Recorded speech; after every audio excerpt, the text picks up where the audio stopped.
Let's talk about food storage.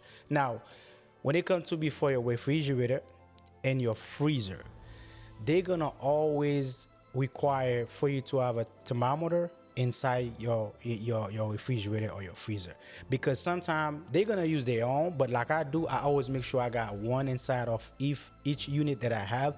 When they came, soon they open the door, they can see that my freezer or my refrigerator is working properly. So the right temperature is supposed to be 41 degree for a refrigerator. For a hot water, supposed to be 135 above, which is can be 140. The hotter it is, the better.